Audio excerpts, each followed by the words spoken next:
Sanibonani, kusawuyena lo waseshowe kwaMondi. Bengisacela nje ukwenza le video yokuthi ngicela ukuxolisa even in advance to anyone oyoke athi mayihlangana nami either angibingelele kwi-setup yase-mall noma la phandle esixukwini ebese kuba ngathi angimzwanga noma ngenze ngathi angimzwanga. Ngiyaxolisa. Kune comment la on one of the social media platforms now umuntu othi ungibingelelile ngibone emall thizeni ngeke ngisayisho ukuthi yipi ungenza ngathi angimzwanga.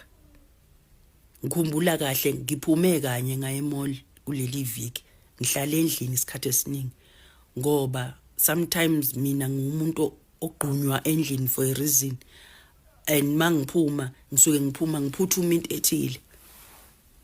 Ngixolisa kakhulu to anyone owake wahlangana nami ngangambingelela noma ngangamjabulela. Ngiyazi ukuthi abantu bayawuthanda umsebenzi wami, bayangithanda and mhlambe lo umuntu ofendeke ngempela. Ngiyaxolisa Nkosi yami. Suke kungesiwo amabomu noma ngaleso sikhathi ofike ngaso ngempela ngisuke ngekho right. Ngihambile la ngaye emall ngiqeda ukubeka ingane ebinama rehearsals esikoleni. Ingane yathi mama mangingenawo lama pumps afunekalayo amhlophe esikoleni ngeke bazongikhipha ezithombeni ngeke ngishuthe. Akekho kumzali othanda ukuthi ingane yakhe ingabibikho ezithombeni zasesikoleni. Izithombe nezinye ingane izobe zikuyo. Phuthuma emall ngihamba nalezi ezinye ingane zakube embili. Ngahamba imall yonke.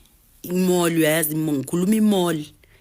Ngayihamba ngenyawo yonke bengingena choice ngihambe ngiphuma ngene eindaweni zezicatshulo ngingayitholi ngawathola ama-pumps amhlophe.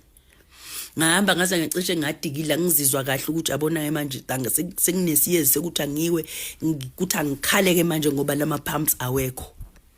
Ngithi ngiyaphuma phunde kukhona othi nje kumina ekhanda lami uphinde la uyiqedile zonke izitolo. Phinde ngidumuze futhi imall. Angazi ukuthi lo muntu uhlangane nami at which point, angazi ukuthi uhlangane nami bese ngikanjani noma yila ngempela bese ngifuna ngempela ukuthi ayingeke. Lapha ufuna ukuphoxa ingane waphela into yesikole le.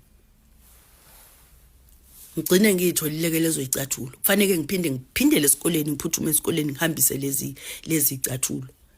Nami ngokwami ngiyagowisha ngikho right.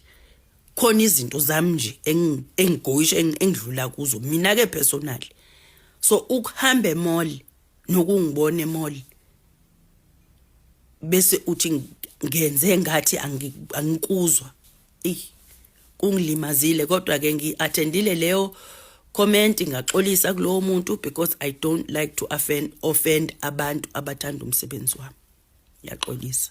Ngixolele nakunombani omunye engangam-offenda. Ngiyaxolisa. Nakulowo uyazazi la khona ngiyaxolisa. It was never my intention to offend you. I was just going through a lot in that moment.